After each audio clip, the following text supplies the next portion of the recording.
Billionaire visits, his ex-wife after 5 years, and what discovers leaves him breathless. The gravel road leading to Millbrook Hollow was not built for a car like his. Calloway Ashford sat behind the wheel of a rented Escalade because the Bentley was too conspicuous, he told himself, though the truth was closer to something he couldn't name, and watched the tires kick up clouds of pale Tennessee dust as the GPS signal flickered and died somewhere past mile marker 11. He was off the grid, intentionally, or at least that was what he kept telling himself as the sprawling green hills of the countryside opened up around him like something out of a painting, all golden light and silence, and the kind of slow, honest beauty that made a man from Chicago feel like a stranger in his own country. He hadn't called ahead. That was also intentional. Calloway was 51 years old, worth somewhere north of $3 billion, depending on the quarter. And he had spent the better part of the last 5 years making decisions that cut through ambiguity like a scalpel. He did not hesitate. He did not second-guess. He did not drive 2 hours from Nashville in a rental car to visit a woman he hadn't spoken to since the afternoon his attorney hand-delivered the finalized divorce papers to her sister's apartment on the south side of Atlanta. And yet here he was. He saw the sign before he saw the property. A hand-painted wooden board mounted between 2 cedar posts at the entrance of a gravel drive lined with wildflowers. Zara's Hollow, Artisan Studio and Retreat.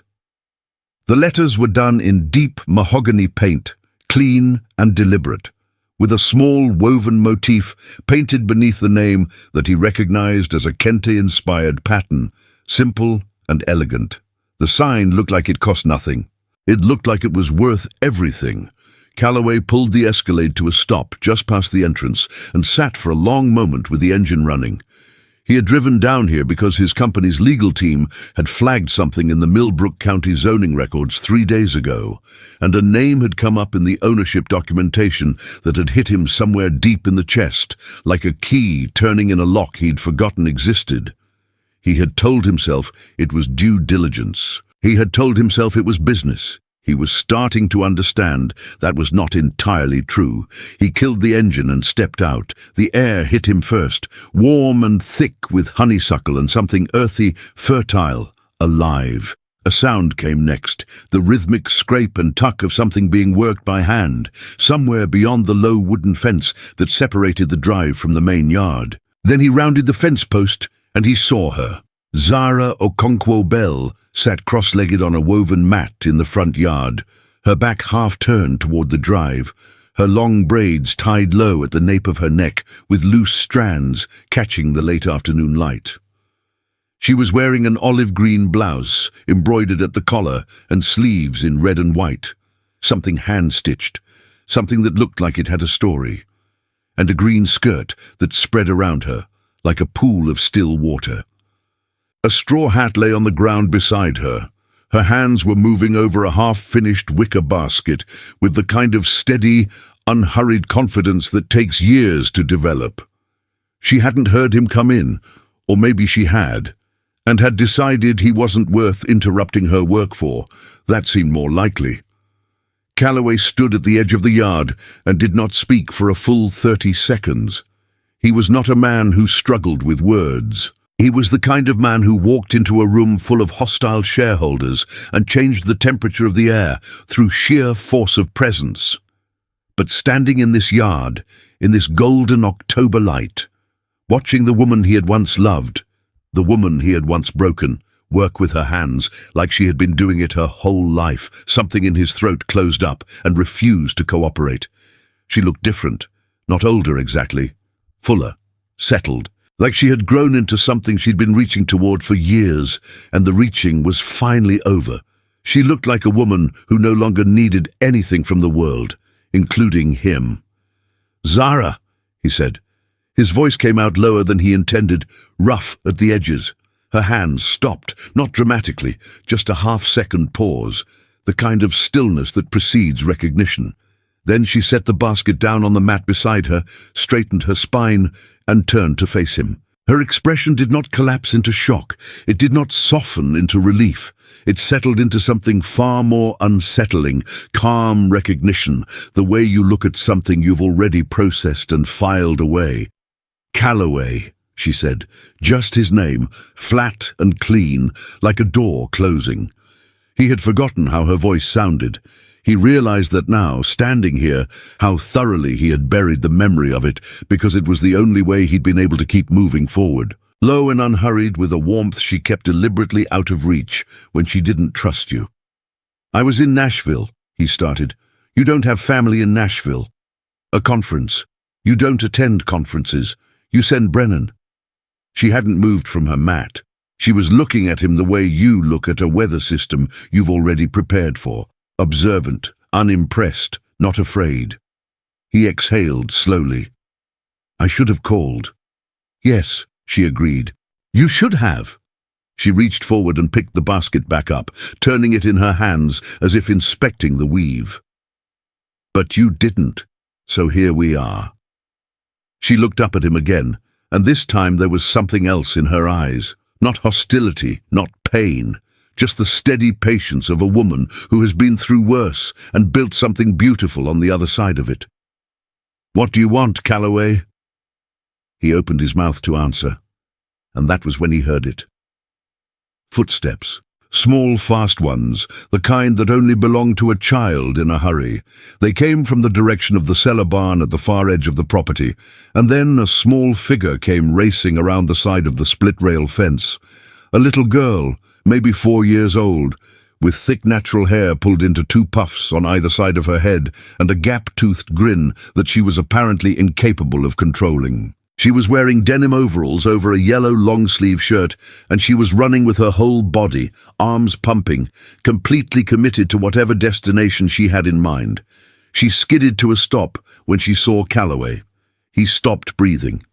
The girl stared up at him with enormous dark eyes, serious now, curious, assessing him with the unfiltered directness that only very young children still possess. She had a small scar above her left eyebrow in the shape of a crescent.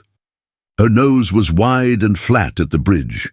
Her jaw was strong for such a young face, and her eyes were the exact same deep-set, slow-blinking, amber-flecked brown as the ones Calloway saw every morning in his own bathroom mirror. The world tilted. Calloway looked from the child to Zara. Zara had gone very still, her hands loose around the basket, watching him with an expression he couldn't read. Not fear, not guilt, not satisfaction. Something more complicated than any of those. Something that looked like it had been waiting 5 years to be witnessed. "Who is she?" he said. His voice came out barely above a whisper. Zara held his gaze for a long moment before she answered. "Her name is Imani," she said.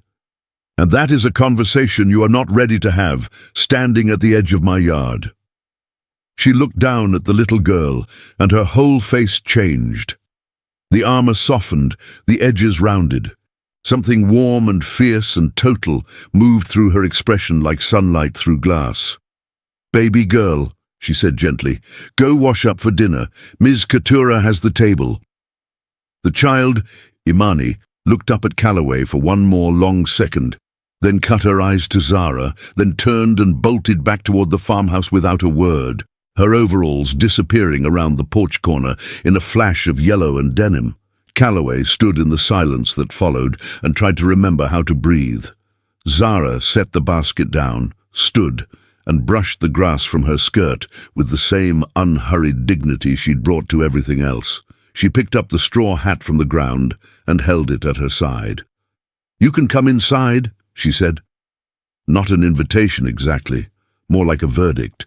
"But you will sit where I put you, and you will listen before you speak. Those are my terms." He nodded. He would have agreed to anything she said right then. She walked toward the farmhouse without waiting for him.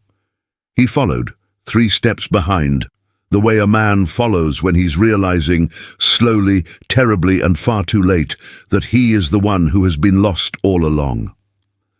Behind him, the sign at the entrance of Millbrook Hollow caught the last slant of golden light. The painted kente motif at its base looked like something woven by careful, deliberate hands. The kind of hands that know how to make something strong and beautiful out of whatever they're given. The kind of hands that don't wait to be saved. The kitchen smelled like cornbread and wood smoke, and something herbaceous she was simmering on the back burner. Thyme, maybe, or rosemary. Something that belonged to the earth. Calloway sat where Zara had pointed. A straight-backed chair at the far end of a long farmhouse table made of reclaimed wood, the surface worn smooth in the center where decades of hands had passed over it. The kitchen was large and practical and full of texture. Copper pots hanging from a ceiling rack, bundles of dried lavender and sage tied with twine along the window ledge, a row of ceramic canisters painted in earth tones lined up on the counter beside a cast-iron stand mixer. A child's drawing was pinned to the refrigerator with a magnet shaped like the state of Tennessee. It was not the kitchen of a woman who was struggling.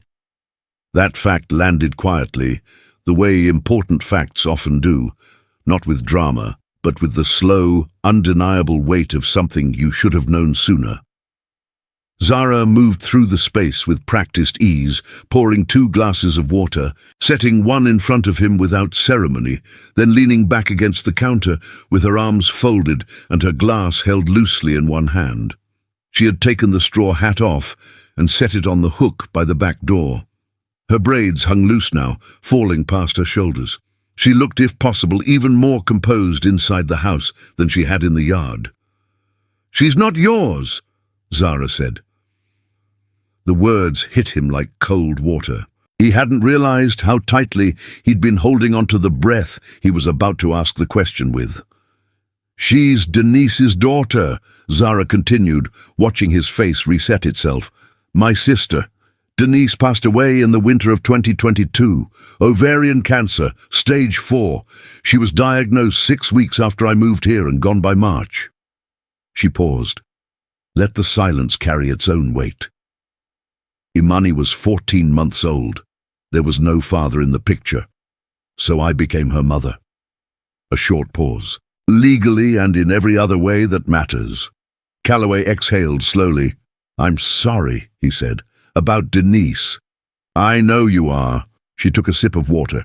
"She liked you, actually. Up until she didn't." He absorbed that. He deserved it. "Zara, I'm not finished." Her voice was even, not unkind, just precise. The voice of someone who has rehearsed a thing for a long time, not in anger, but in clarity. "You asked why I'm here, why Millbrook, why this?" She gestured loosely at the kitchen, the house, the whole of it. "I'll tell you, and then I want you to tell me why you actually drove 2 hours from Nashville without calling." He said nothing. He waited. She set the glass down on the counter. "When you left," she said, "I had $432 in a checking account and a studio apartment in your name that I had 30 days to vacate. I had no job because I had been managing your household and your social calendar for 3 years under the impression that we were building a life together." She did not raise her voice. She never had. That had always been the thing about Zara. She could take you completely apart in a normal register.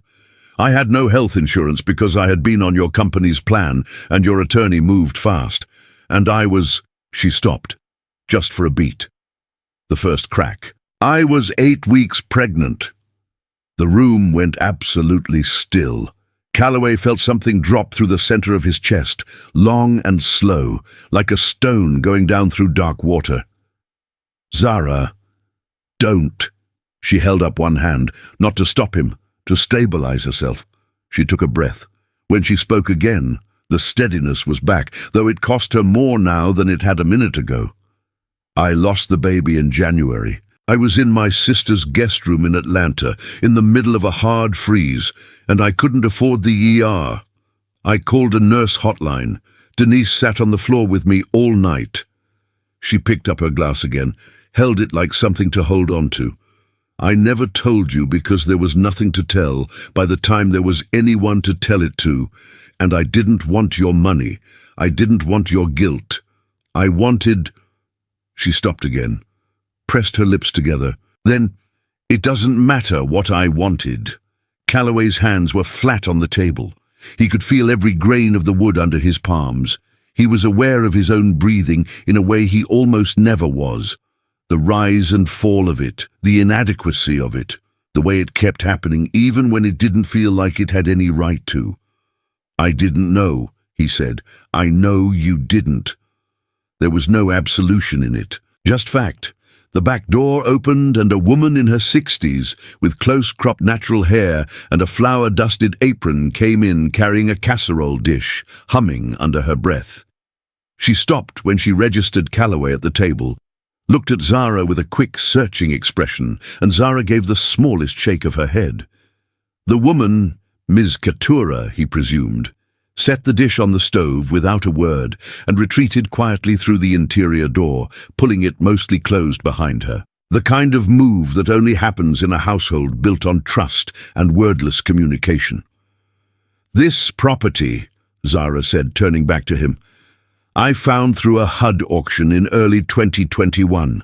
I paid $47,000 for it. 8 acres, 2 outbuildings, the farmhouse and a barn. Everything needed work." She almost smiled, but it didn't quite complete itself. "Denise thought I was losing my mind. She said I was running away." "Were you?" "I was running towards something," she said. "I just didn't know what it was yet." She turned to the window over the sink. Outside, the last of the October light was painting the cornfield in shades of copper and rust. "I started making baskets my first winter here. Something Grandma Okonkwo taught me when I was young. I hadn't touched it in 20 years. I started because I needed something to do with my hands when the grief got heavy." She paused. "By spring, I was selling them at the Franklin Farmers Market. By summer, I had a 4-month waiting list." Calloway looked at the basket she'd left on the kitchen counter. He hadn't noticed it when he came in.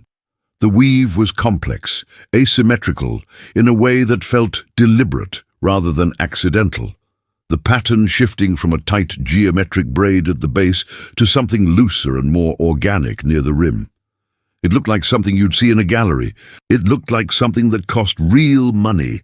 "Zara's Hollow," he said, "studio and retreat." She turned back from the window.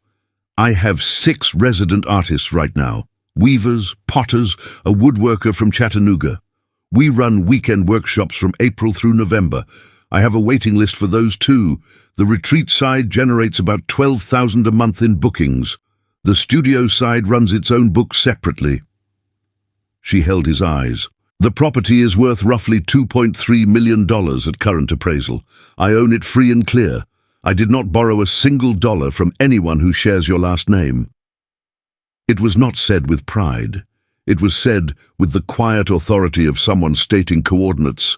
"This is where I am. This is the ground I stand on. Note it carefully." "I didn't come here because I thought you needed help," Calloway said. "Then why did you come?" He reached into the inside pocket of his jacket and pulled out a folded document, a printout from the county's zoning office, 2 pages of dense legal language with a property parcel map clipped to the back. He set it on the table and slid it toward her, without a word. She unfolded it, studied it. Her expression did not change for a long moment, and then something shifted behind her eyes, a tightening, a sharpening, the look of someone whose internal alarm system has just gone off very quietly. "This is my land," she said. "Parcel 7 of it, yes, the eastern acreage along the ridge. These are eminent domain pre-filings." She looked up at him. "Millbrook Ridge Development Corridor. The county filed them 6 weeks ago." 6 weeks? She stopped, controlled herself, set the papers flat on the table with deliberate care. "Who is behind the corridor project?" Calloway held her gaze and said nothing for just long enough that she understood before he confirmed it. "Your company." Not a question. Her voice had dropped to something very quiet. "A subsidiary," he said, 3 layers removed. "I didn't—" His phone buzzed on the table between them. He glanced down out of reflex. It was Brennan Weiss, his partner, calling from Chicago. He reached for the phone to silence it. "Answer it," Zara said. "Zara." Answer it, Calloway." Her eyes had gone very still, the kind of still that lives right at the edge of something enormous. "I want to hear what he says when he thinks I'm not in the room." He looked at her for a moment, then he picked up. "Brennan." The voice on the other end was smooth, efficient, the voice of a man who believed in momentum above all else. "Cal." "Good. Listen, the Millbrook acquisition is moving faster than we projected. County gave us a green light on the Ridge Corridor pre-filings. We need your signature on the Phase 2 approval by end of week, or we lose the construction window. The resort build starts in March, whether we're ready or not." A brief pause. "Oh, and the primary holdout property?" "The Artisan Place. Owner is a Zara Okonkwo-Bell. Goes by Okonkwo-Bell professionally, but she was..." The pause this time was different, calibrated. "She was married to you back in the day, just flagging it. Could be awkward, or could be an advantage, depending on how you play it." Calloway's jaw tightened. Zara was watching him across the table. She had not moved. Her hands were flat on the zoning documents, and her expression had gone completely, terrifyingly composed. "I'll call you back," Calloway said. He ended the call. In the silence that followed, Imani's laughter drifted in from somewhere upstairs, bright and completely unburdened, the laugh of a child who has been raised inside something safe. The cornbread smell drifted from the oven. Outside, a mockingbird was working through its evening repertoire in the old oak tree by the fence. Zara picked up the zoning documents, folded them, set them back in front of him. When she finally spoke, her voice was so controlled it was almost frightening. "Get out of my house, Calloway." He didn't move. "Let me explain. I said get out." Still not loud, still not breaking. Something behind the calm was enormous, and she was holding it back with both hands. "I let you into this house, and sat across from you, and told you things I have never said out loud to another living soul. And this whole time, your company has been quietly filing to take my land." She stood. "Get out, before I stop being polite about it." He rose slowly, folding his jacket over his arm. There was nothing he could say that would not make this worse. He walked to the back door, stopped, with his hand on the frame. "I didn't know," he said again, quieter this time. "You never do," she said. "That's always been the problem." He walked out into the evening. Behind him, the kitchen door clicked shut. In his breast pocket, his phone buzzed again. Brennan calling back. He stood in the cooling Tennessee air and stared at Brennan's name on the screen until it stopped. Then he pulled up the contact for his personal attorney in Chicago, and he typed a single text message. "I need to know everything about the Millbrook Ridge Development Corridor. Tonight, all of it." He looked back at the farmhouse. In the upstairs window, a small silhouette was visible behind the curtain. Imani, watching the stranger in the yard with enormous, assessing eyes. He thought about Zara saying, "I was 8 weeks pregnant." He thought about January, a hard freeze, a nurse hotline, a sister sitting on the floor. He thought about $3 billion sitting in 14 different portfolios, earning interest through the night, every night, without him having to do a single thing. And he thought about how utterly, catastrophically useless all of it had been to the person who had needed him most. His phone buzzed one more time. This time it wasn't Brennan. It was a text from his attorney. "Cal, the Millbrook acquisition. You need to see this tonight. Brennan's been running this for 18 months. He used your signature on a pre-authorization from 2022. You're going to want to sit down." Calloway stood very still in the middle of the gravel drive. The mockingbird had stopped singing, the last of the light was gone, and somewhere inside the farmhouse, a little girl with amber-flecked eyes that looked like his was sitting down to dinner at a table her mother had built with her own 2 hands, on land that someone was trying to take away. He was not going to let that happen. The Hampton Inn off I-65 was not the kind of place Calloway Ashford normally slept. The mattress was soft in the wrong places.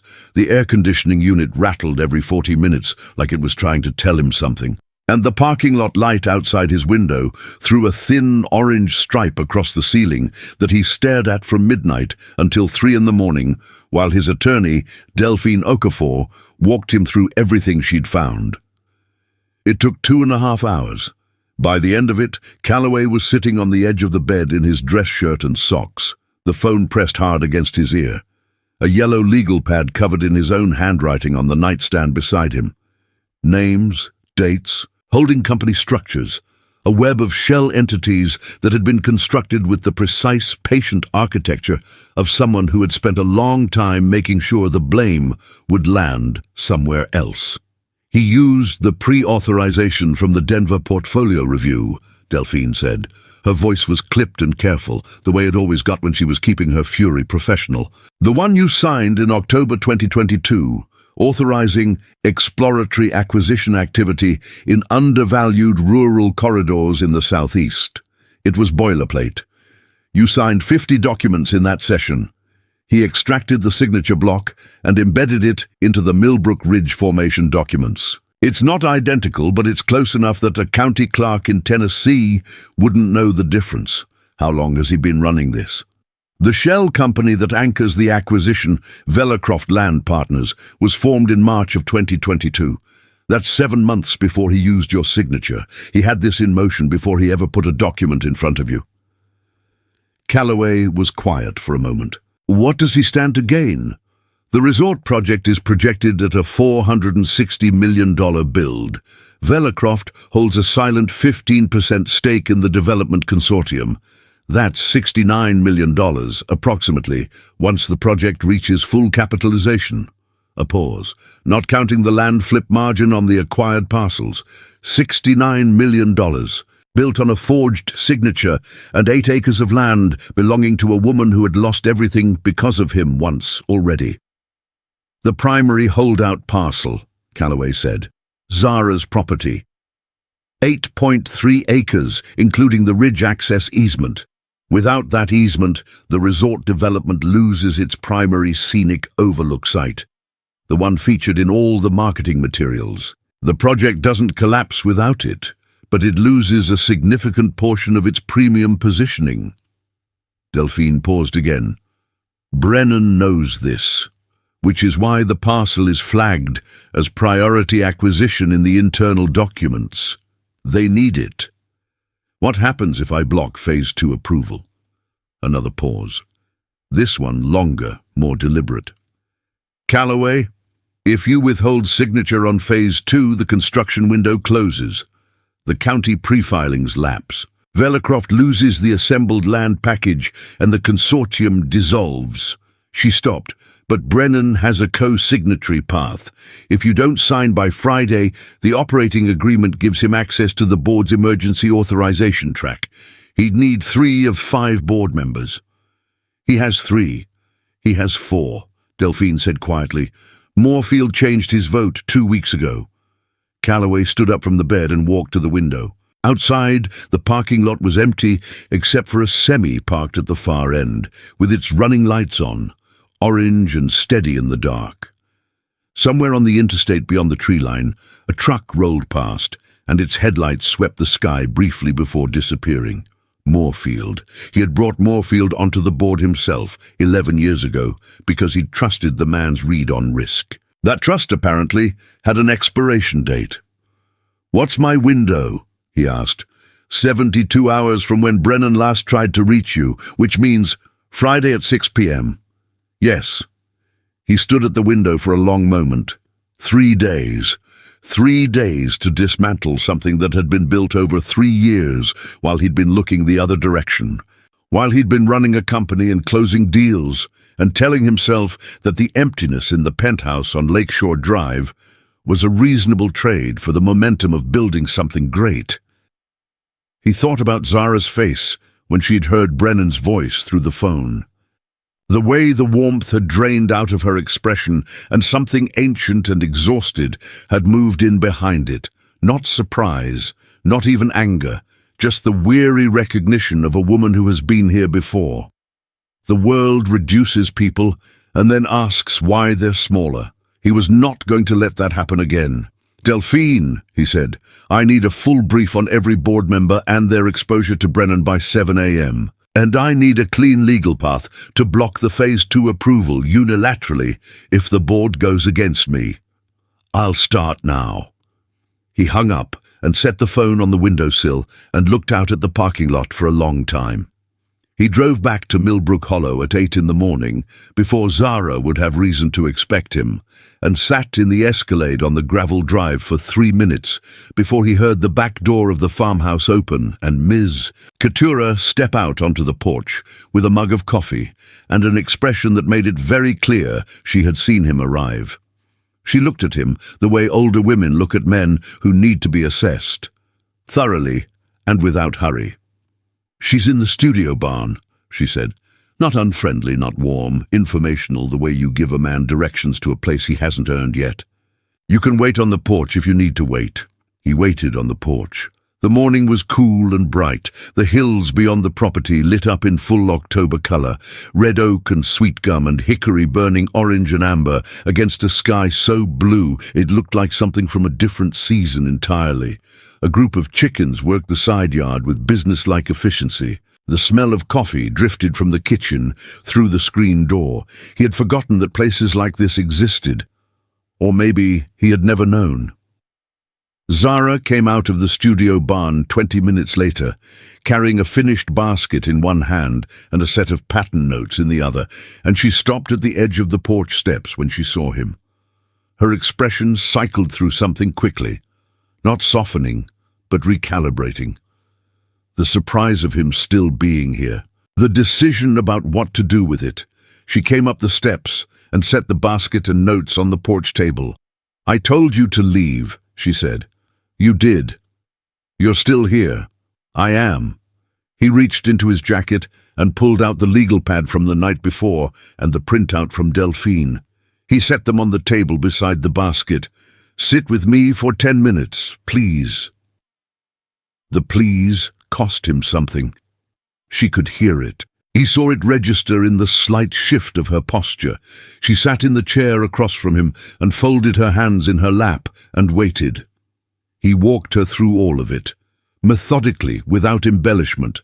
The pre-authorization, the signature extraction, Velacroft Land Partners, Brennan's silent stake, Moorfield's defection, the 72-hour window.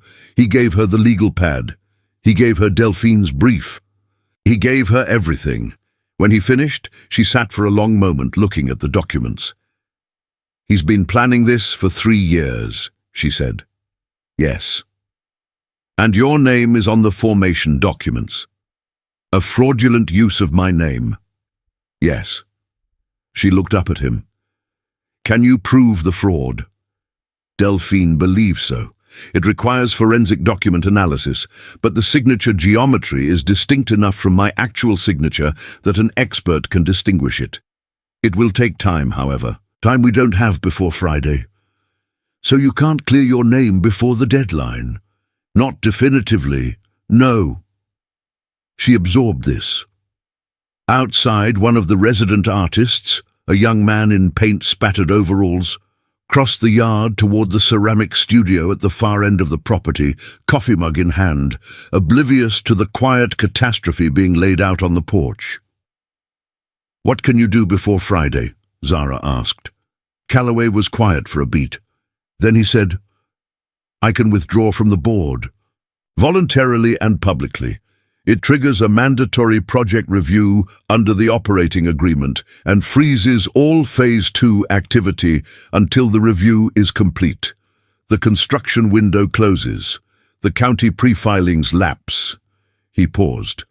It costs me my position in the company, and depending on how Brennan moves, it could trigger a hostile restructuring of my equity stake. I'm looking at losing somewhere between 40 and 60% of my holdings in Ashford Capital. Zara stared at him.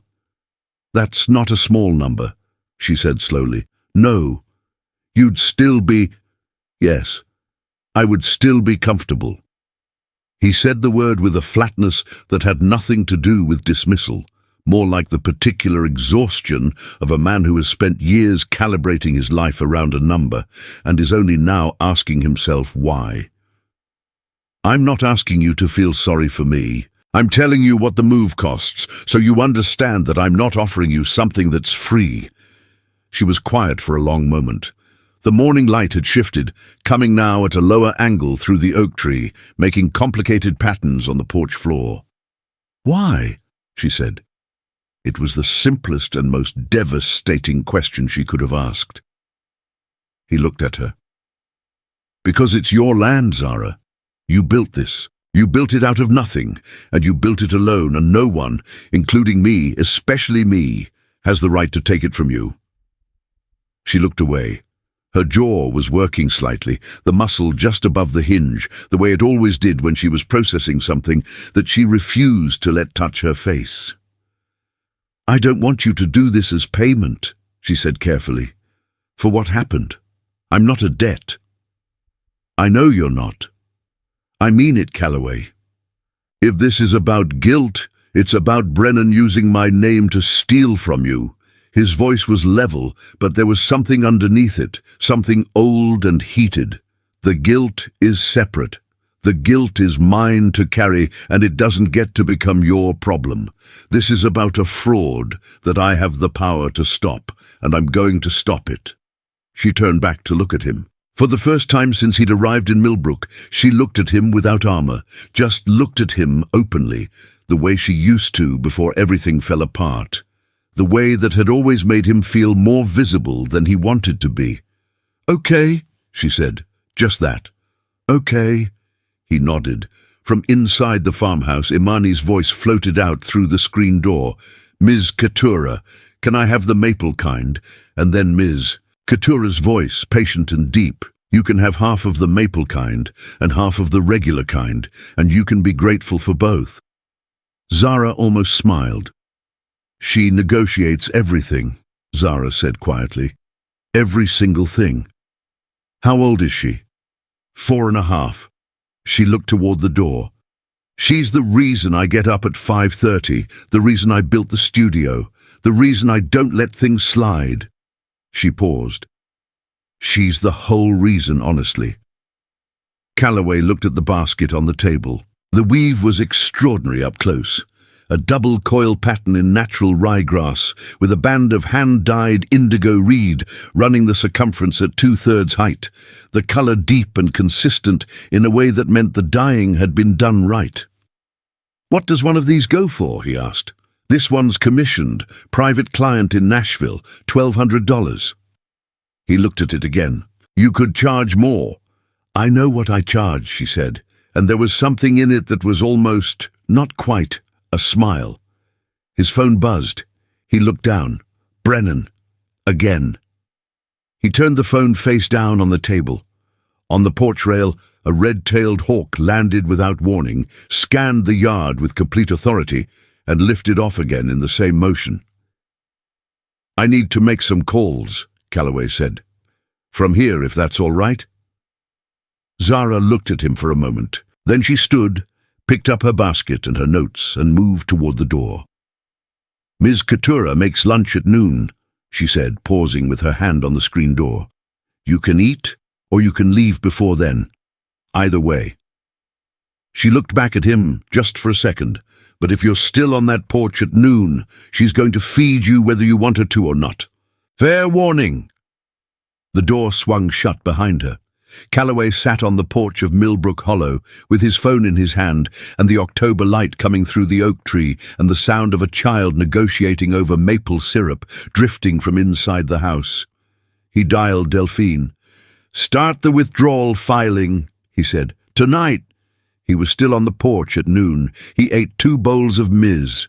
Katura's black-eyed pea soup and a square of cornbread without being asked twice, and Imani sat across from him at the porch table and stared at him with those amber-flecked eyes, and asked him, with complete seriousness, whether he had ever seen a chicken lay an egg in real life. He had not. She found this information extremely satisfying.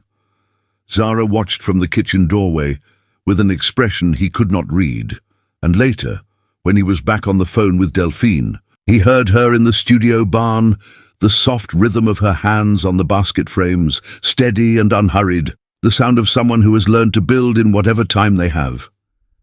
He worked the phones until 4 in the afternoon. Delphine. 2 board members he trusted, his private equity attorney in Toronto. At 4:15 he received a text from Brennan that read, "I know you're in Tennessee. We need to talk before you do something you can't take back." He put the phone in his pocket. At 4:17 he heard Zara's footsteps on the porch behind him. She didn't say anything. She just stood beside him for a moment and looked out at the cornfield and the ridge beyond it, her ridge, her land, the view she had been looking at for 5 years. And then she said, quietly, "He texted me too." Calloway turned to look at her. $4 million, she said, cash for the property. He said the offer expires Friday. The number sat between them in the cool afternoon air. She was looking at the ridge. Her expression was the one she used when she was doing math that went beyond numbers. "That's a lot of money, Zara. I know what it is. You don't have to." "I know I don't have to." She turned to look at him, and her eyes were very clear and very serious. "I'm telling you because I want you to know that I'm not naive about what's on the table. On both sides," she held his gaze, "and I'm telling you that the answer is no." Calloway let out a breath. "But Calloway," her voice dropped slightly, "if you're going to burn down your own company to save this land, and then something else comes along next year and the year after that, I need to know you're doing this because it's right, not because you think it buys you something with me." He held her gaze. "It doesn't buy me anything with you," he said. "I know that." She studied him for a long moment, then she nodded once, turned, and went back inside. He stood on the porch and looked at the ridge, and somewhere behind him the screen door swung shut, and the afternoon light moved slowly across the hills, and the land held its ground the way it always had, patient and enormous and entirely indifferent to the small human dramas being worked out in its shadow. The community of Millbrook Hollow moved at a rhythm that had nothing to do with Chicago.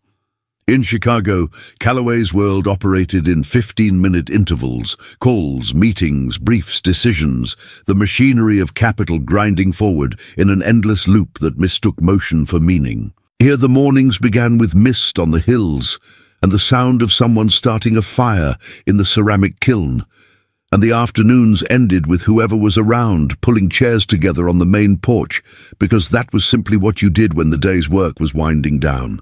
There was no agenda. There was no deliverable. There was cornbread and sweet tea and a woodworker from Chattanooga named Roswell Fitch, who had opinions about grain direction and no interest whatsoever in the Dow Jones. Calloway spent Wednesday and Thursday at Millbrook. He did not plan to.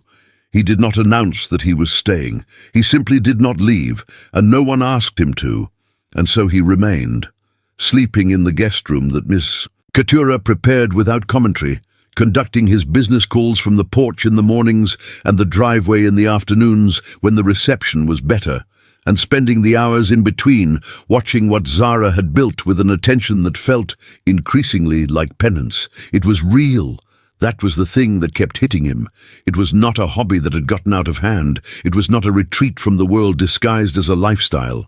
It was a functioning, living institution, an actual working studio with actual working artists, producing actual work that people actually paid real money for, embedded in a rural community that it had quietly become essential to. 3 of the 6 resident artists were from Millbrook or the surrounding county. The weekend workshops had brought $11,000 in out-of-state visitor spending to local businesses last year alone. The County Agricultural Extension Office had a partnership with the studio for sustainable land management consultation. Zara had not just built a business, she had built a place. Calloway had built a company that was currently trying to demolish it.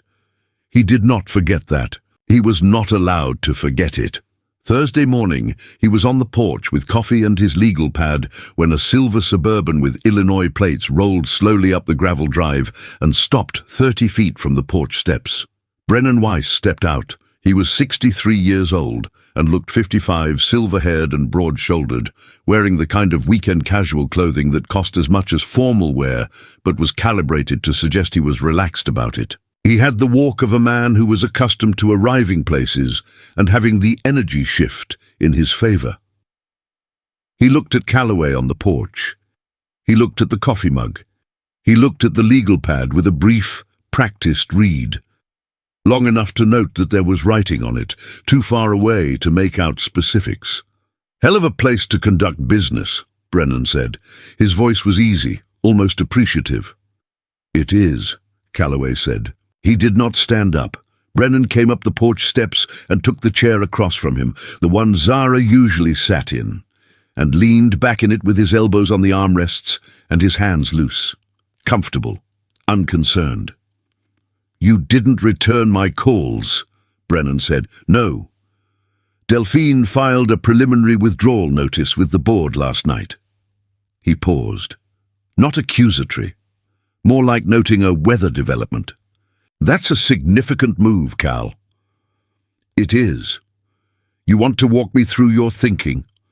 Calloway looked at him steadily. "The Millbrook acquisition was built on a forged authorization. The signature on the Vellecroft formation documents is not mine. Forensic analysis will confirm that." Brennan's expression did not change. Not a flicker, not a tightening. The face of a man who has had this conversation in his head many times already and prepared all the exits. "That's a serious allegation," Brennan said. "It's a serious crime." A pause. A single bird called from the oak tree. The morning was very still. "Cal." Brennan's voice shifted. Not softer exactly, but more textured. The voice he used when he wanted to suggest that they were the same kind of animal and should remember it. "You've been up here for 3 days, sitting on this woman's porch. I get it. History, guilt, all of that. But you're about to blow up 12 years of partnership over something that can be managed. The acquisition is clean at the county level. The signature issue is ambiguous. The board will see it that way." "The board will see what Delphine puts in front of them," Calloway said. "And Delphine is very thorough. You'd be walking away from the company, I'm aware, 40 to 60% of your equity at current valuations. I've run the numbers." Brennan looked at him for a long moment. Something shifted in his eyes, not the calculation leaving, but a different calculation arriving, slower and more careful. "She really got to you," he said, quietly, almost to himself. "This isn't about Zara, isn't it? This is about you putting my name on a fraudulent document to fund a project that would demolish a woman's livelihood." Calloway set his coffee mug down. "I'd be doing this if it were a stranger's property." Brennan looked at him. "Would you?" A long silence. "Yes," Calloway said, and he meant it. Brennan sat for another moment. Then he stood, buttoned his jacket with the habitual precision of a man who does everything precisely, and looked out at the property, the studio barn, the ceramic studio, the cornfield, the ridge beyond. "It's a pretty piece of land," he said. "It is. $4 million is a fair offer. You should know she's already turned it down." Something moved across Brennan's face. Something that might have been respect, briefly, before it was buried again. "I'll be in contact with the board directly," he said. "I'd expect nothing less." Brennan went down the porch steps and back to the Suburban. At the driver's door, he paused, looked back at Calloway one more time. "For what it's worth," he said, "I didn't know she was your ex-wife when this started. I found out 18 months in. And you kept going. It was already in motion." "That's not an answer, Brennan." The Suburban door closed. The engine turned over. The vehicle rolled back down the gravel drive and turned onto the county road and disappeared. Calloway sat alone on the porch for a long moment. Then he heard the screen door, and Zara was standing in the frame, coffee mug in hand, looking at the empty drive. "Was that him?" she said. "Yes."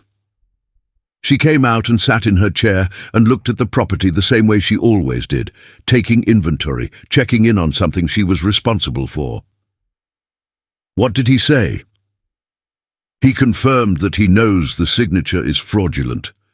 He didn't say so directly, but he didn't argue it either." Calloway paused. He's going to go to the board. She nodded slowly. And the withdrawal filing. Delphine is moving forward. It triggers the freeze. He looked at her. But Zara, I need you to hear something. Even with the freeze, even if the construction window closes, this doesn't end cleanly. Brennan has resources and he has patience. He could restructure and come back in 18 months with a different approach. You need independent legal counsel on the property title. Good counsel, not a generalist. I have a lawyer, she said. Get a second one. He said it without condescension. One who specializes in eminent domain defense and rural property rights. I can give you 3 names. She looked at him. I don't want your names. They're Delphine's names. She pulled them this morning. A beat. I'll look at them, she said. Good. Imani came out the back door in her pajamas and straw hat. The hat apparently went on regardless of the rest of the outfit, and climbed directly into Zara's lap with the total physical confidence of a child who has never once worried about whether a lap would be available. Is that man gone? She asked, looking at the drive. Zara wrapped an arm around her. Yes, baby, he's gone. He looked at our chickens funny.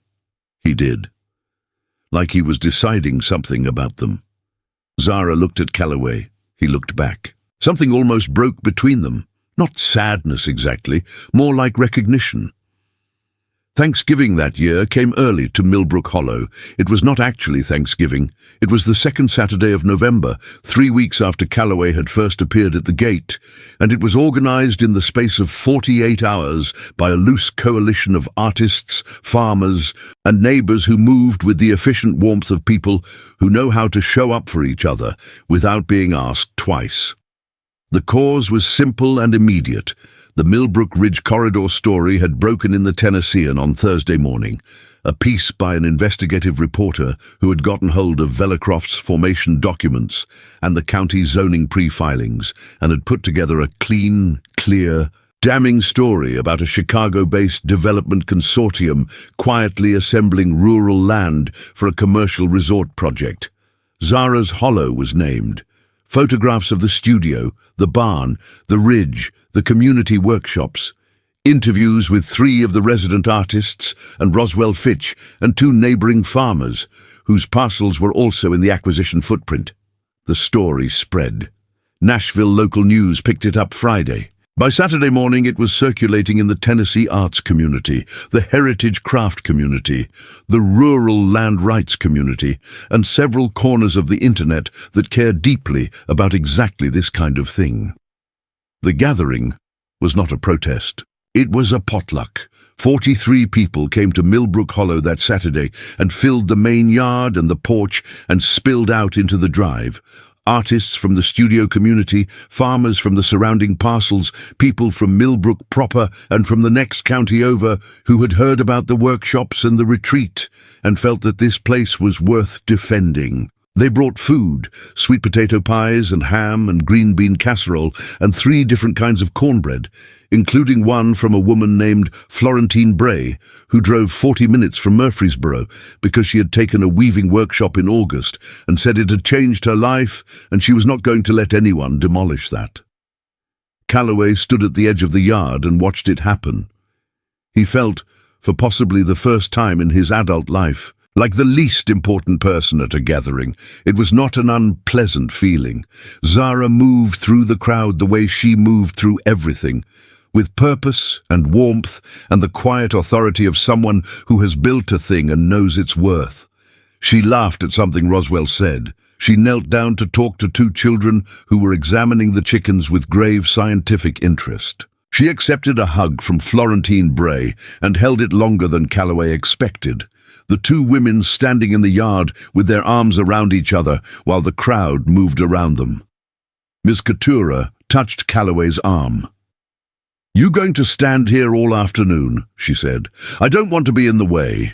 She looked at him the way she had the first morning, thorough, unhurried. "You've been not in the way for 3 weeks," she said. "It's becoming a posture." She handed him a bowl. "Go be useful. There's not enough chairs on the east side of the porch." He went and moved chairs. In the late afternoon, when the food was going and the light was going golden across the hills, Calloway found himself standing with Roswell Fitch at the edge of the property looking at the ridge. "You the one filing against the acquisition?" Roswell asked. He was a big man, 60s, with sawdust in the creases of his shirt. "Yes? Gonna stick?" "I believe so." Roswell considered this.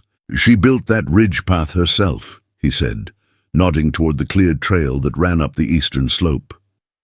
"First spring she was here, just her and a mattock, and about 3 weeks of mornings." He shook his head slowly. "Stubborn, doesn't even begin to cover it." "No," Calloway said. "It doesn't." Roswell looked at him sideways. "You the ex-husband?" "Yes." Long pause. "She doesn't talk about it. Whatever it was." "That's fair. You here to fix it?" Calloway looked at the ridge. "I'm here to not make it worse." Roswell made a sound that was not quite a laugh. "That's a start, I suppose." From across the yard, Imani came running with a piece of sweet potato pie on a plate that was tilting at a dangerous angle, and she navigated through the crowd with enormous concentration and deposited it in Calloway's hands like it was a diplomatic mission she had been assigned and was determined to complete. "Ms. Katura said this one's yours," she announced, "because you moved all the chairs." "Did she?" "She said you earned it." She looked up at him with those amber-flecked eyes, very serious. "Did you earn it?" Calloway looked down at the pie, looked at the little girl. "I'm working on it," he said. She seemed to find this acceptable. She turned and ran back toward the porch. Roswell watched her go. "That child," he said, "is something else entirely." "Yes," Calloway said, "she is." He left Millbrook that evening when the gathering was winding down. He had board calls starting Monday morning in Chicago and a legal deposition Tuesday that Delphine had warned him not to miss. He said goodbye to Ms. Katura, who handed him a covered dish and told him to eat properly. He said goodbye to Roswell, who shook his hand and said nothing additional, which felt like the right amount. He found Zara by the studio barn in the last of the daylight, stacking the folding tables they'd borrowed from the community center. He helped her carry 2 of them inside, without asking. "You should know," he said, when they were setting the last one against the barn wall, "that the withdrawal is filed, officially. It went through this morning." She turned to look at him. "The board meeting is Monday," he continued. "Brennan will push for the emergency authorization track, but I've spoken to 2 members who are going to block it. That gives us a deadlock, which triggers the mandatory 60-day project review, enough time for Delphine to build the fraud case properly." Zara stood in the dim interior of the barn, surrounded by stacked baskets and finished work, and the earthy smell of ryegrass and linseed oil, and she looked at him with an expression that he had not seen before from her. Not gratitude. She was too precise about what she owed people to offer gratitude for something she hadn't asked for. Something quieter than that, something that recognized what had been spent. "Thank you," she said. "You don't have to." "I know I don't have to," she said. "I'm saying it because it's true, and because I want you to hear it." A pause. "Thank you, Calloway." He nodded. They stood in the barn for a moment without speaking. Outside, the voices of the remaining guests drifted from the yard, and Imani's laughter cut through all of it, bright and total. "Drive safe," Zara said. She picked up her basket notes from the workbench and turned back toward the farmhouse. He walked to the Escalade. He sat behind the wheel for a moment, the engine not yet running, looking at the farmhouse through the windshield. The lit windows, the porch, the sign at the entrance catching the last of the light. Then his phone lit up with a text from Brennan. "The board's taking the emergency track anyway. You've been outvoted, Cal. Moorfield brought in 2 more. The window is still open. See you Monday." Calloway read the text, read it again. He put the phone face down on the passenger seat and looked at the farmhouse one more time. Then he picked the phone back up and dialed Delphine. "They're going to take the emergency track," he said. "I know," she said. "I've been monitoring the board communications. Brennan moved fast." "What do we do?" A pause, then steady and precise. "We file for a temporary restraining order in federal court on the grounds of fraudulent authorization. Tonight, it's a Hail Mary, but the judge in the Western District has a history of granting emergency TROs in land fraud cases." Another pause. "And Callaway, if we do this, it becomes public. Everything. The fraud, your withdrawal, all of it." He looked at the farmhouse. "File it," he said. The federal courthouse in Nashville opened its emergency docket at 7:15 on a Monday morning, and by 8:42 a temporary restraining order had been granted against all Phase 2 activity in the Millbrook Ridge Development Corridor, pending a full evidentiary hearing on the grounds of fraudulent authorization. Delphine called Callaway with the news while he was sitting in a rental car in the courthouse parking garage, and he sat very still for a moment after she said it, not the stillness of relief exactly, but the particular stillness of a man who has been holding something at arm's length for a long time and has finally been allowed to set it down. "How long does the TRO hold?" he asked. 60 days minimum, potentially 90 if the judge grants the extension. That gives us time to build the fraud case properly. The forensic document examiner I've retained has already flagged 3 distinct geometric inconsistencies in the signature on the Vellecroft formation documents. A pause. Brennan's attorneys filed a motion to vacate within 30 minutes of the TRO being granted. They were waiting. He had people at the courthouse. Callaway exhaled. And the board meeting this morning? Suspended. The TRO covers all project-related activity, which the board's emergency authorization vote qualifies as. Moorfield's attorney has already been in contact with Delphine's office, arguing that the suspension is overreach. She paused. "It's not, but they'll keep arguing." "Let them argue." He watched a family cross the parking garage on foot, a woman with 2 kids in tow, moving fast. The kids skipping over the painted lines on the concrete in that particular way children have of making a game out of any surface. What's the public exposure looking like? The Tennessean ran an update this morning with the TRO as the leadee. AP picked it up. There's a piece in the Chicago Tribune business section that names you, not unfavorably for what it's worth. They're framing it as a whistleblower situation. A beat. Brennan's name is getting significant traction. Good. Cal. Her voice shifted slightly. Your equity position, the voluntary withdrawal combined with the TRO filing and the public exposure. Ashford Capital's share price dropped 4% at open. Some of that will recover. Some of it won't. A pause. I need you to be clear-eyed about what this looks like on the other side. He was quiet for a moment. I'm clear-eyed, Delphine. You're going to be a significantly smaller version of what you were 2 weeks ago. I know. And you're comfortable with that? He thought about Zara on the porch, her hands wrapped around a coffee mug, looking at the ridge with the particular ownership of someone who has earned the view. He thought about Imani skipping through the yard in her straw hat. He thought about 43 people bringing sweet potato pie to defend something worth defending. I'm more comfortable with it than I've been with anything in a long time, he said. Delphine was quiet for a beat, not her legal strategy quiet, but a different kind. The kind that meant she had something to say that wasn't in her professional vocabulary. Good, she said finally. I'll call you when Brennan's team makes their next move. He sat in the parking garage for another few minutes after she hung up, and then he drove back toward Millbrook.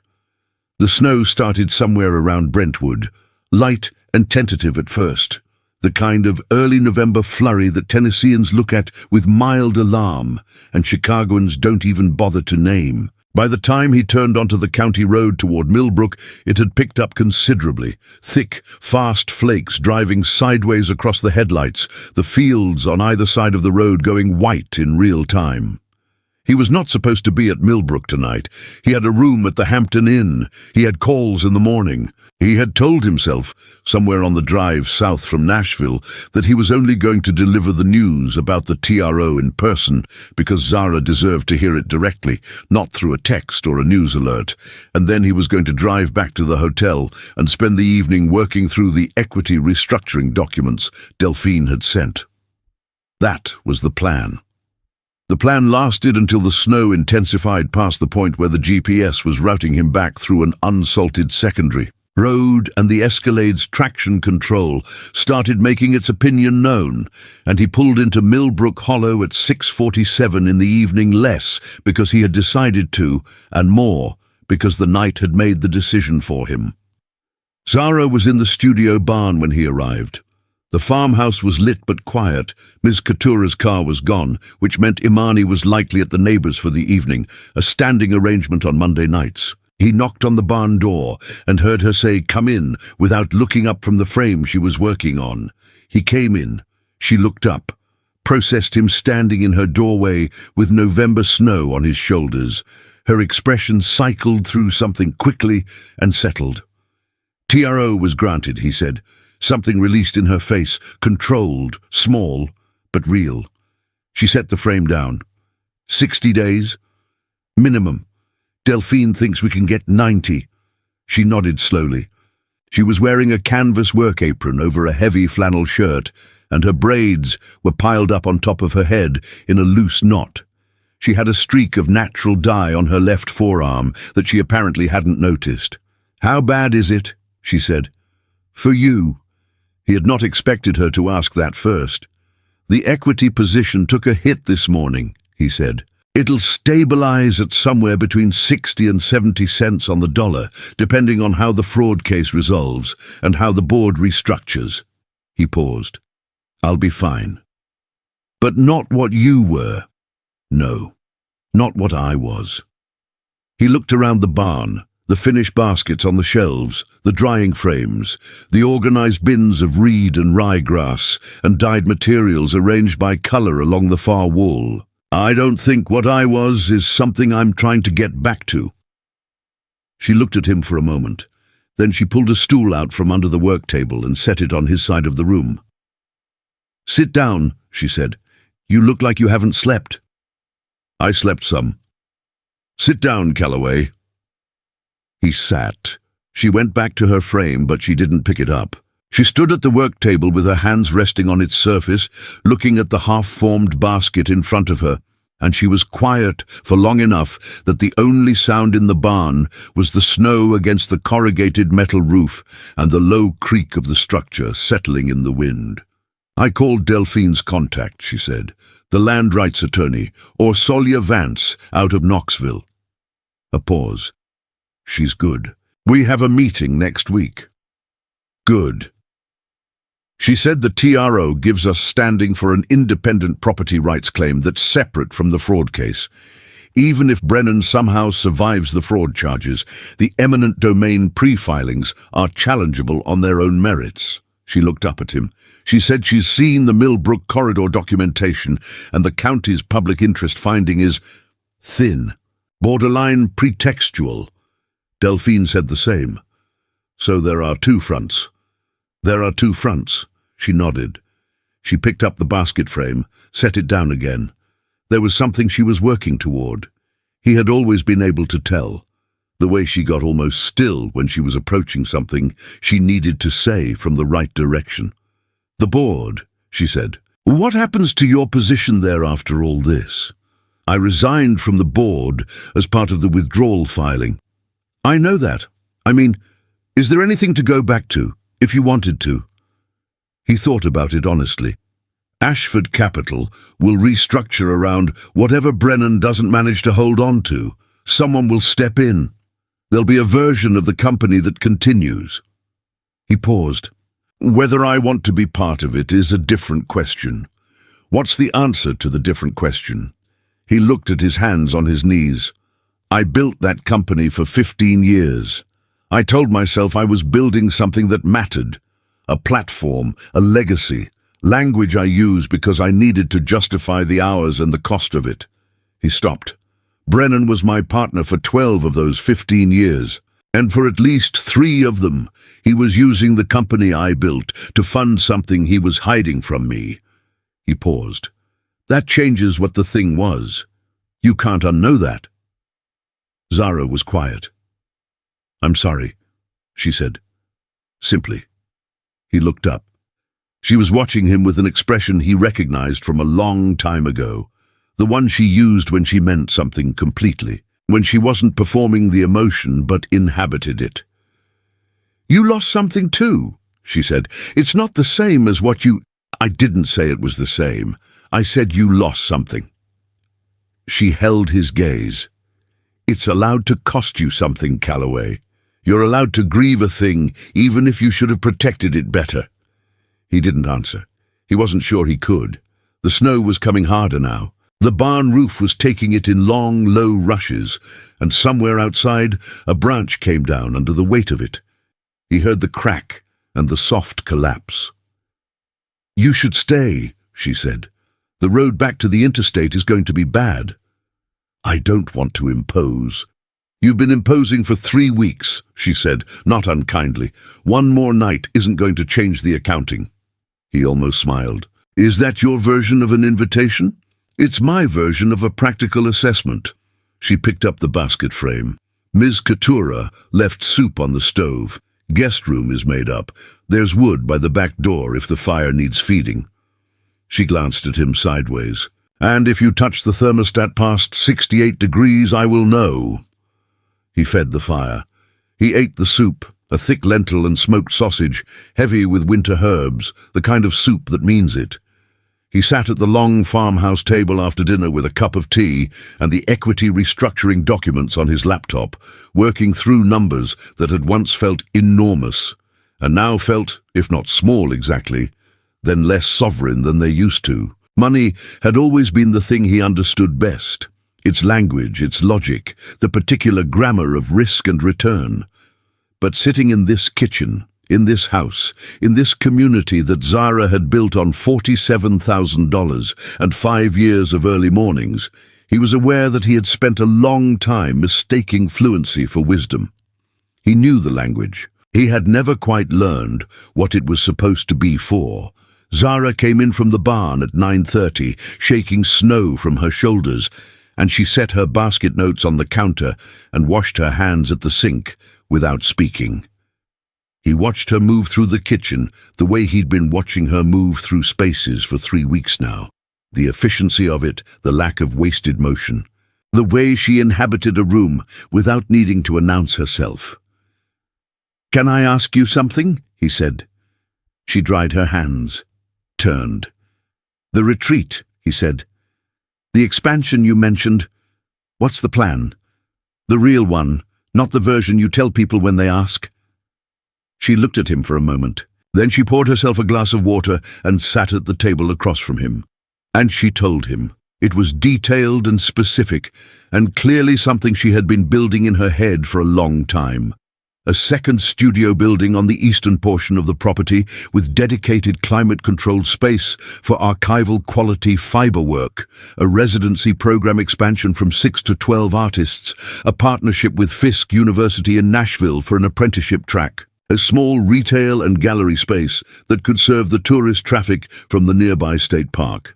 She had site plans sketched. She had preliminary cost estimates. She had a list of grant sources she'd already applied to, and 3 she was preparing applications for.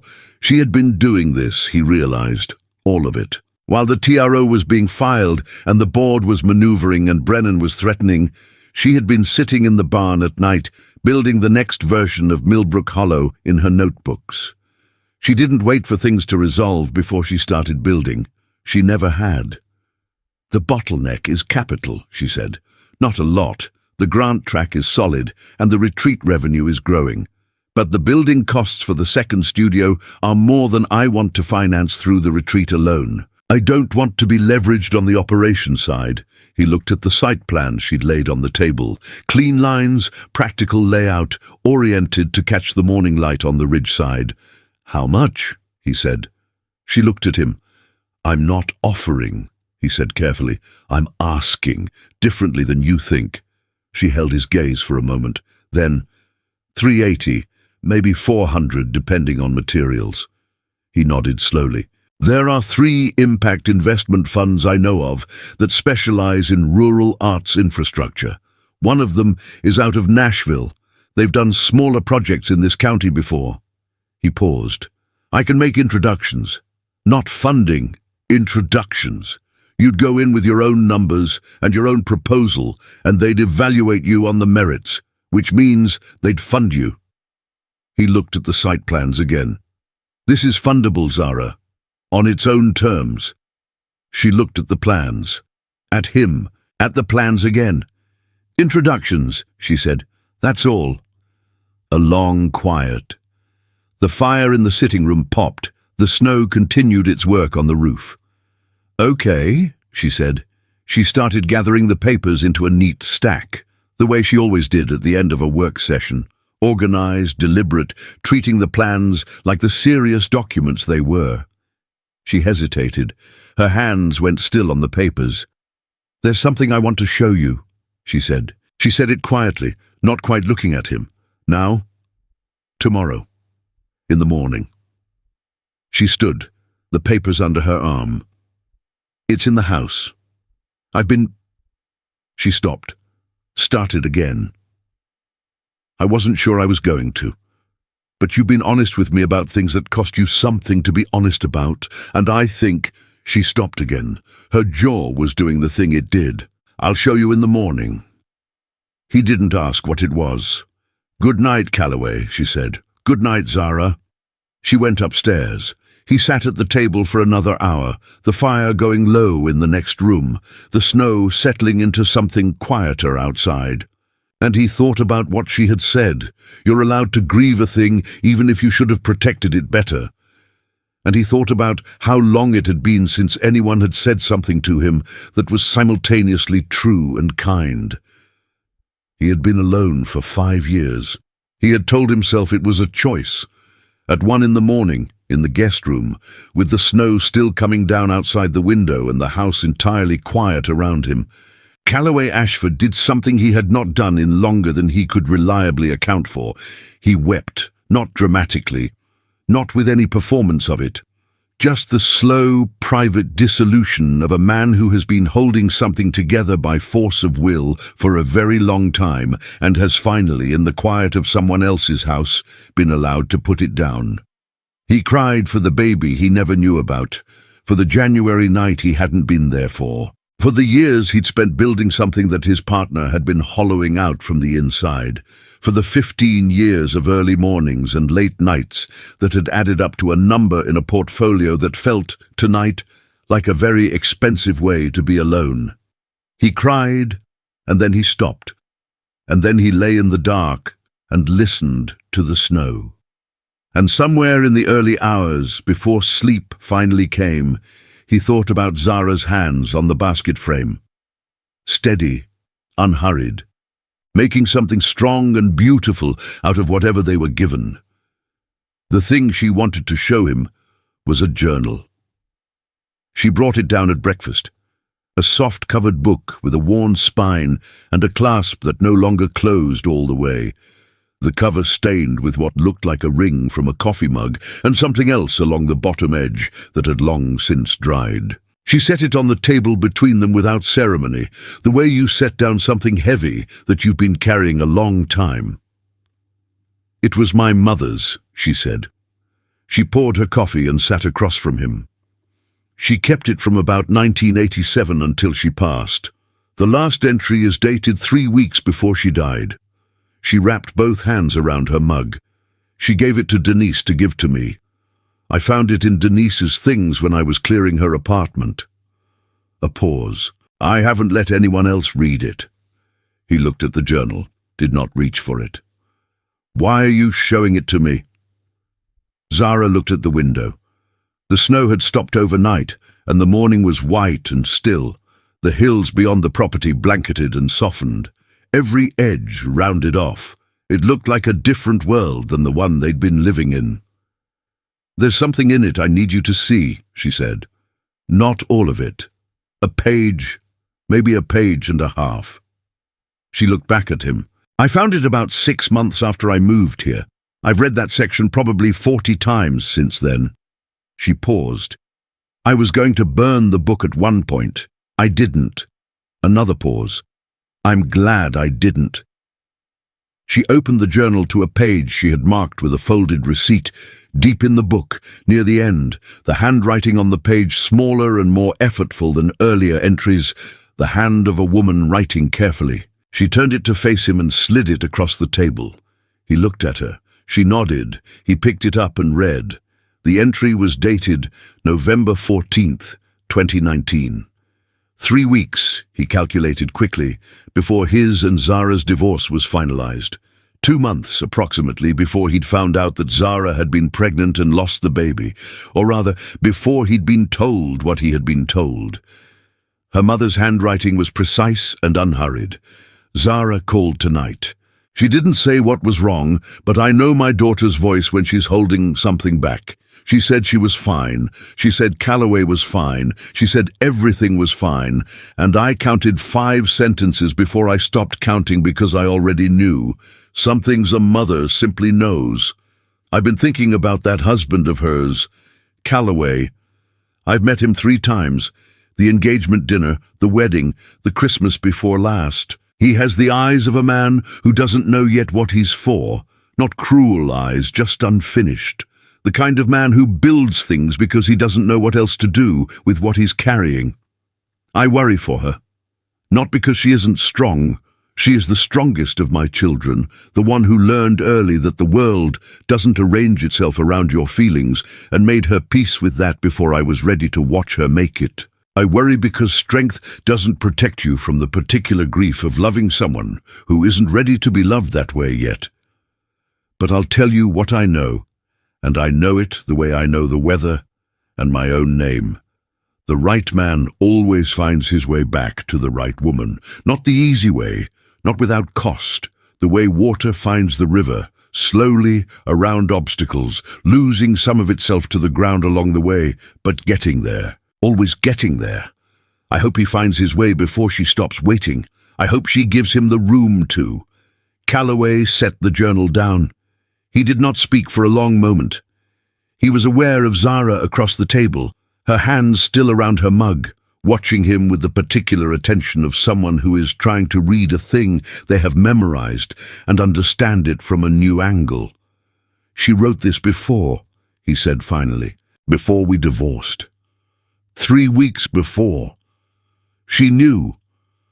She knew something. Zara's voice was careful and quiet. She didn't know the specifics. She didn't know about... She stopped, recalibrated. About the pregnancy. I hadn't told her yet. I was going to, and then things moved fast, and I never did. She looked at the journal. But she knew something was wrong. She always did. He looked at the page again. The kind of man who builds things because he doesn't know what else to do with what he's carrying. The precision of it. A woman he'd met 3 times had gotten closer to him in a journal entry than anyone who'd spent 15 years across a boardroom table. Zara, he said. He stopped. The thing he needed to say was large, and he needed to find the right door into it. I need to tell you something. And I need you to hear it without making it smaller than it is, because I've spent 5 years making it smaller, and I'm not going to do that anymore. She set her mug down, gave him her full attention. When I left, he said, Brennan told me something 3 days later. He said you had called him, that you'd asked him to relay a message because you didn't want to speak to me directly. He paused. The words were careful, and cost him something. He said you'd terminated the pregnancy, that you'd said you were relieved, that you'd said you were ready to move forward, and that you didn't want any contact. He held her gaze. I believed him. I don't know why I believed him. I should have called you. I should have picked up the phone and called you and confirmed what you actually said, and I didn't because I was... He stopped. I was a coward, and I told myself it was respect for your wishes. But it was cowardice.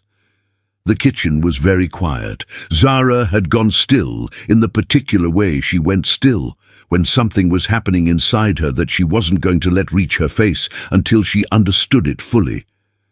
"He told you I terminated," she said slowly. "Yes." "And that I was relieved." "Yes." "And you believed that." "Not an accusation, not yet. Processing." "I believed it because it was easier than calling," he said, "because calling would have meant—" He stopped, pressed forward. "It would have meant having to be the person I was afraid I wasn't capable of being. And Brennan gave me a door that looked like information, but was actually just an exit." He paused. "I walked through it. That's on me. The lie was his, and the choice was mine, and both things are true at the same time." Zara stood up from the table. She turned to the window. She stood looking out at the white hills for a long time, her arms folded, her back to him, and he watched her breathe through something enormous. He did not move. He did not speak. He had learned at some point in these 3 weeks that some of the most important things you can do for another person are the things you don't do. She turned around. Her eyes were bright and dry. She was not going to cry in front of him, he understood, or perhaps she had simply processed this in some form already and was now standing at the other side of it, looking back. "He told you I was relieved," she said again. "Yes, I was—" She stopped. Her jaw was working. A jaw. "I was alone in your sister's guest room in Atlanta in January, and I was losing our baby on the bathroom floor, and I called a nurse hotline because I couldn't afford the emergency room, and the whole time I kept thinking—" She stopped, pulled herself back. "I thought about calling you. Every hour for 3 days, I thought about calling you." She paused. "I didn't because I thought you'd made yourself clear. I thought you were gone." A beat. "And you were gone because Brennan told you I was relieved." "Yes." She looked at him for a long time. "How long have you known?" she asked. "Since Tuesday night. Delphine's investigation of Brennan's communications history turned up the call records." He paused. "There's a transcript of the call he made to his assistant the morning after he told me. He documented it. Apparently he documented everything. His assistant asked if he was sure, and Brennan said—" Calloway stopped, steadied himself. He said, "It's cleaner this way. Cal needs to move forward, and so does she." The silence that followed was the kind that has weight and temperature. "Cleaner," Zara said. "Yes." She turned back to the window. When she spoke again, her voice was very quiet and very controlled, the control clearly costing her. "He decided," she said. "A man who did not know me and did not love me and had no right to either of our lives, decided that the cleanest outcome was to make sure we never spoke again, and he built his entire acquisition scheme on the assumption that we wouldn't." A pause. "Because if we'd spoken, if we'd ever just spoken—" "None of this would have happened," Calloway said. "Or it would have happened differently. Or—" He stopped. "We can't know." "No," she said. "We can't." She turned from the window. She came back to the table and sat down, and she picked up her mother's journal and held it in both hands, looking at the worn cover. "I'm so angry," she said, quietly, simply, "the way you say a true thing." "I know. Not just at him." She looked up. "At you too. For the part that was yours, for not calling." "I know." "And at myself," she said, "for not calling either." He held her gaze. "What do we do with that?" he asked. She was quiet for a long moment. She looked at the journal. She looked at the window. She looked at him. "I don't know yet," she said. "I'm not going to pretend I know." She set the journal down. "But I'm not going to bury it either.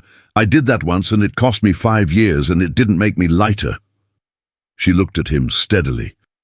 "So we're going to sit with it, and we're going to be honest about what it costs and what it's worth and what's possible."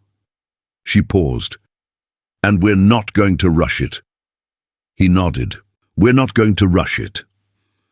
The weeks that followed moved in their own time. Delphine's fraud case built steadily.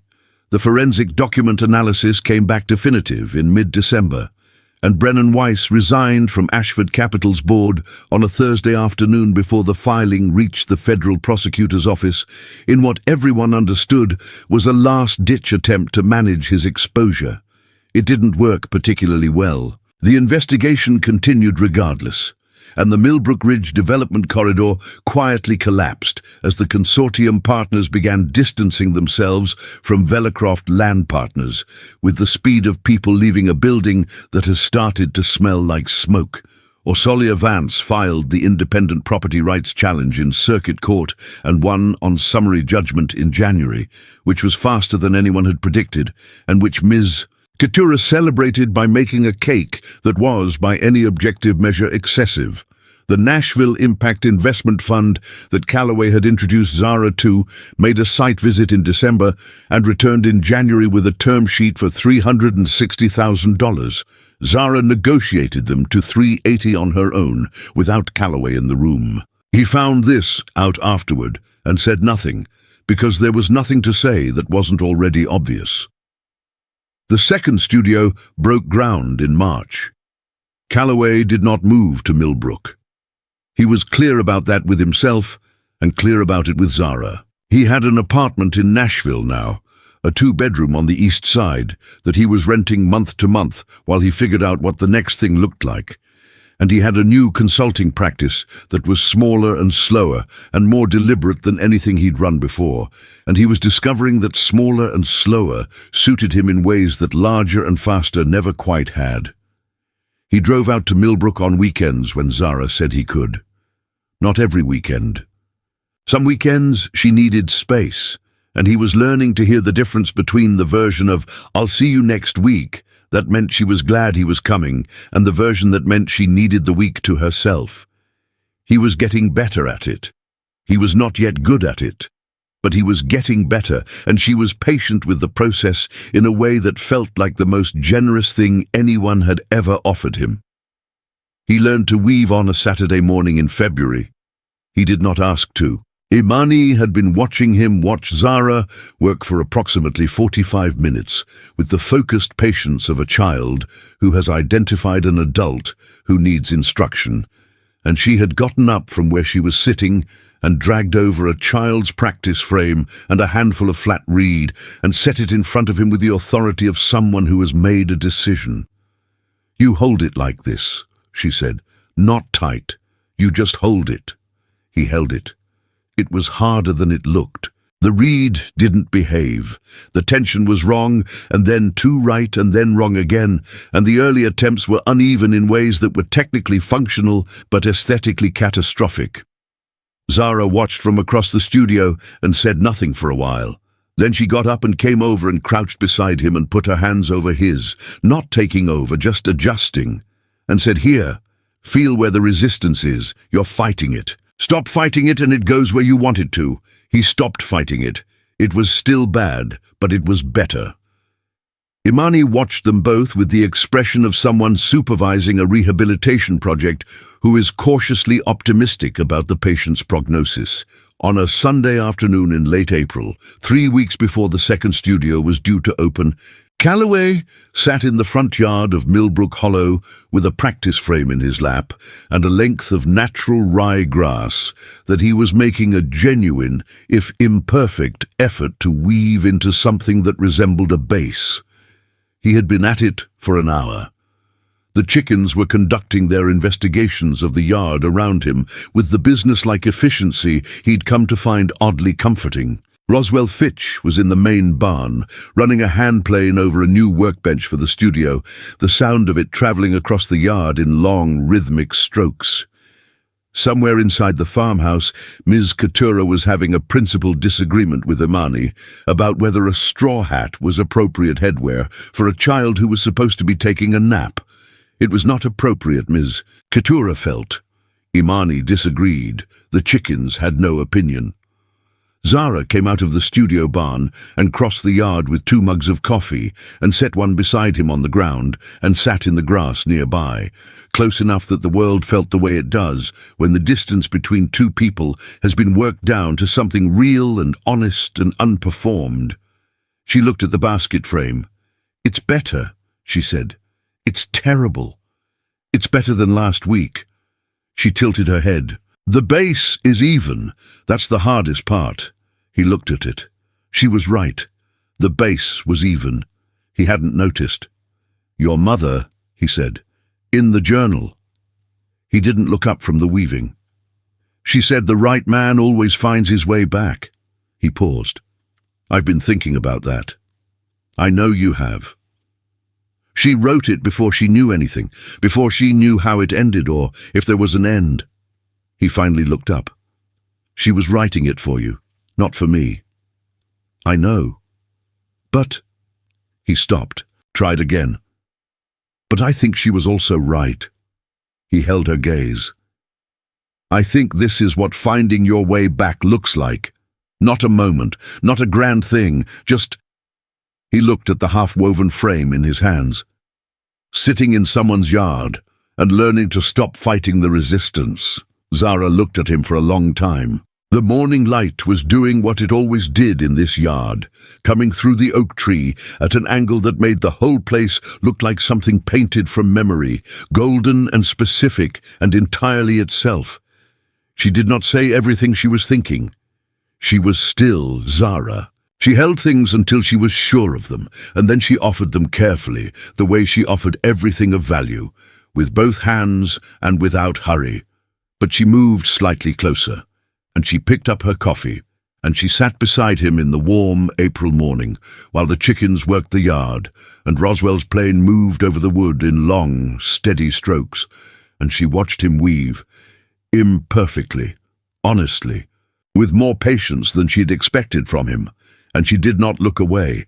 The last entry in her mother's journal was not dated.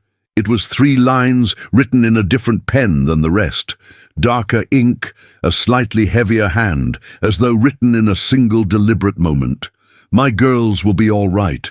They always find their way. The land remembers what the heart forgets, and the heart remembers what the mind is afraid to keep. Build something worth coming back to. Someone always will." The end.